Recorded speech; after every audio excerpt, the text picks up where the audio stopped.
Bueno, vamos a hablar acerca del temario que vamos a ver en este curso de Finanzas 2.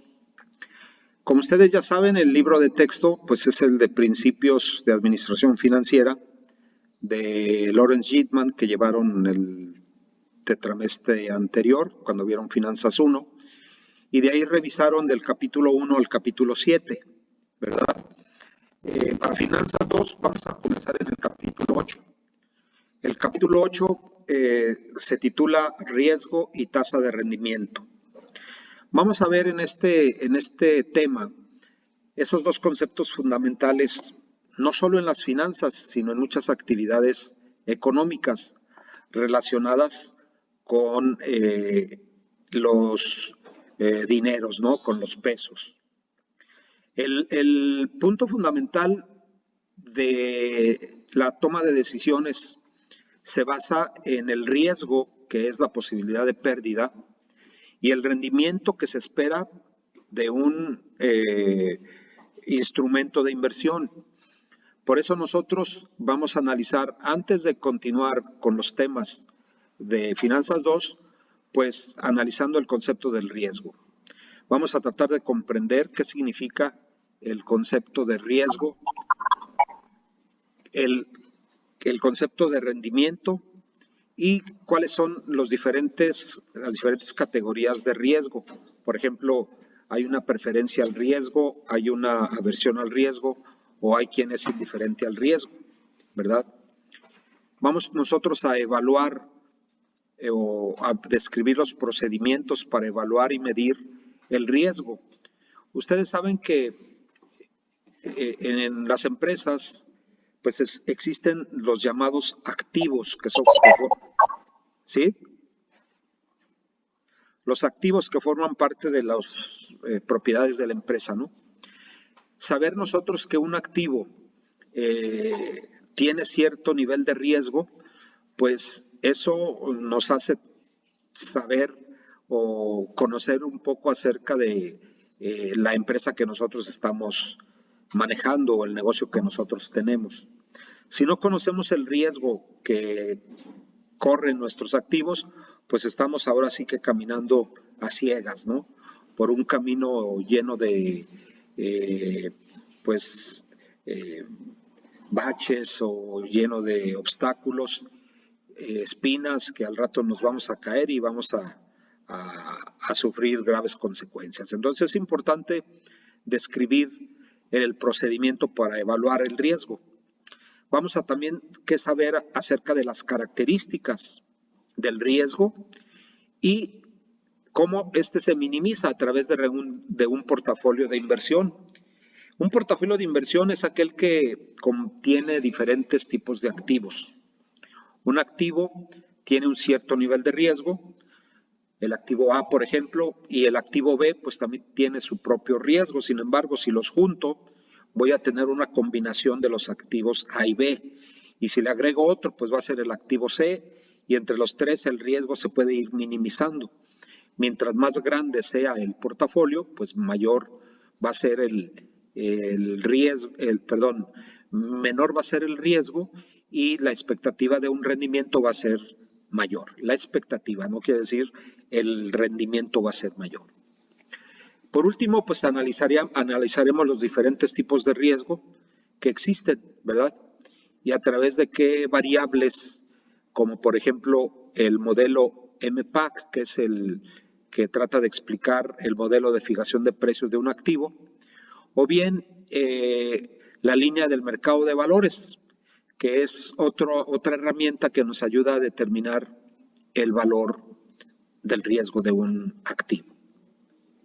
Les pido por favor que lean el capítulo 8, es extenso, tiene conceptos que tal vez a la primera lectura pues nos va a costar un poco de trabajo comprenderlos.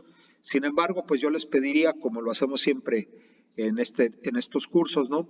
Leer todo un párrafo por primera vez, no tratar de entender palabra por palabra, sino leer todo el párrafo y de una vez leído haces una pausa y tratas de comprender lo que leíste. Si no comprendiste mucho, pues hay que leerlo otra vez. Si comprendiste algo, hay que leerlo otra vez. Y si lo comprendiste todo, pues hay que leerlo otra vez. Se sugiere que leamos mínimo 2 veces cada párrafo, no cada renglón, cada párrafo, ¿verdad? Entonces es una sugerencia al margen de la materia.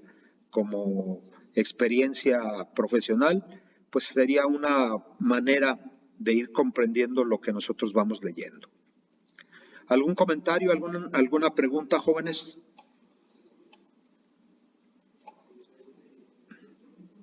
Todo bien, profe. Okay. Hasta aquí vamos bien, maestro, gracias. Muy bien. Bueno, en el capítulo 9 vemos nosotros el riesgo y la tasa de rendimiento requerido. El concepto de riesgo no va a quedar en el olvido. Aquí no hay nada de que, pues ya vimos el riesgo y ya no vamos a hablar más de él. No, vamos a seguir considerando el riesgo. ¿Por qué?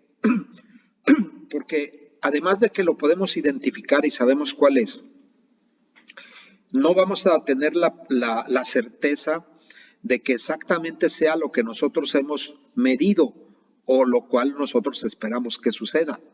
Porque el riesgo es algo así como una situación inesperada que puede provocar una pérdida.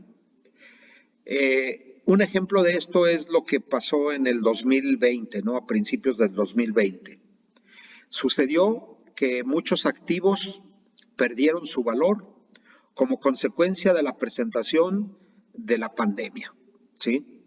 El riesgo no estaba considerado cuando se hizo la inversión, puesto que fue un evento totalmente extraordinario, ¿verdad? Si bien en diciembre había ya conocimiento de que había por ahí un virus en China, pues nosotros pensamos que pues era tan lejos que difícilmente iba a llegar a nuestro continente, ¿no? Y mucho menos a nuestro país. Se hicieron presupuestos, se hicieron proyectos, se hicieron planes de financiamiento en el 19 para el 20. Y pues se arrancó el 2020, ¿no? Sin embargo, en el 2020 se nos vino ese virus tan catastrófico que pues no nada más acabó con la cuestión económica de muchos negocios, ¿no?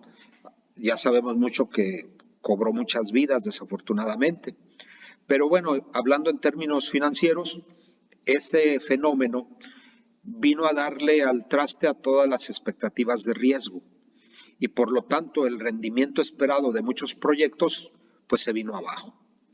El riesgo entonces es un instrumento de medición que va acompañado de muchas variables que se pueden presentar, sin embargo, no está exento de que sea fallida su medición. El caso de la pandemia pues es un ejemplo muy claro. Esperemos que no nos vuelva a suceder algo así, ¿no? Pero pues ya no estamos ajenos a eso. Puede presentarse en algún momento dado algo similar, algo que al menos las generaciones que estuvimos o que vivimos pues no sé cómo llamarlo, ese evento tan catastrófico, dañino y todo lo que quieran calificar como negativo, pues vivimos, ¿no? Porque nosotros no vivimos las épocas del cólera ya de principios del siglo XX o las del siglo anterior, ¿no? Siglo XIX, mucho menos, y XVIII. Pues decíamos que eso ya estaba erradicado, que no iba a suceder y se presentó en el siglo XXI. Sin embargo, bueno, pues hay una variable ahí que debe ser considerada. ¿Por qué es importante? Bueno, pues porque tenemos que medir el costo de capital. ¿Qué es el costo de capital? ¿Cuáles son las diferentes fuentes de financiamiento que hay? ¿Y cuál es el costo de este financiamiento llamado costo de capital? ¿Verdad? ¿Cómo se determina el costo de capital de las deudas a largo plazo? ¿Y por qué el costo de la deuda después de impuestos es el costo relevante de la deuda? Porque nosotros pagamos impuestos y el costo de capital pues tiene que ser analizado después del pago de impuestos. Hay un costo de capital para las acciones. Vamos a ver nosotros aquí en este curso cómo medimos el valor de las acciones comunes, las acciones preferentes, ¿verdad? Y ver cómo podemos nosotros medir también el costo de las ganancias retenidas o utilidades retenidas. ¿Cómo podemos evaluar el costo de capital de las nuevas emisiones de acciones? En otras palabras, vamos a calcular el costo de capital de los instrumentos de financiamiento, ¿sí?, que llegan a las empresas a través de la venta de acciones. Y vamos a conocer el concepto del costo de capital promedio ponderado en el capítulo 9. El capítulo 10 tiene que ver con las decisiones de inversiones a largo plazo. ¿Qué diferencia hay entre las inversiones de corto y de largo plazo? En las finanzas es muy sencilla. Las inversiones de corto plazo son aquellas que tienen vencimientos menores a un año y las inversiones a largo plazo son las que tienen vencimientos superiores a un año. Generalmente, todas las inversiones a largo plazo tienen que ver con la elaboración de presupuestos de capital, tienen que ver con la obtención o cálculo del periodo de recuperación de la inversión, tienen que ver con el valor presente neto, con la tasa interna de rendimiento, ¿verdad? Conceptos que ustedes ya vieron en matemáticas financieras, ¿verdad? El valor presente neto, la tasa interna de rendimiento, el periodo de recuperación de la inversión, el cálculo de los flujos de efectivo. Y si no se acuerdan, pues vamos a ver aquí en este curso ese tema. ¿Sí? ¿Comentarios, jóvenes?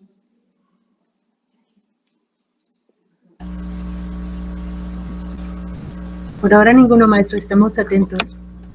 Bueno, el capítulo 11 tiene que ver con la determinación de los flujos de efectivo.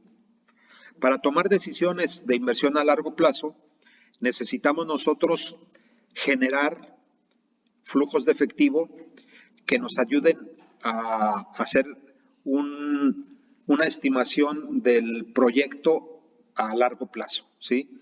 Es decir, vamos a calcular la inversión inicial, las entradas de efectivo de operación, que son los flujos de efectivo, antes de la elaboración del cálculo del activo desechado o del activo viejo.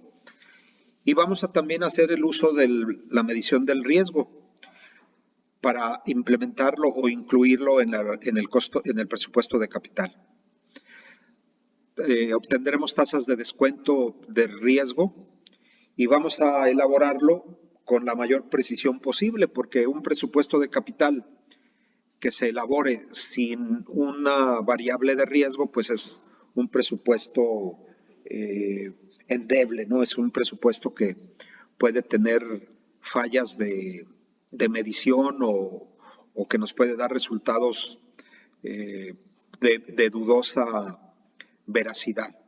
Aquí no importa si el proyecto es viable o es rentable o no.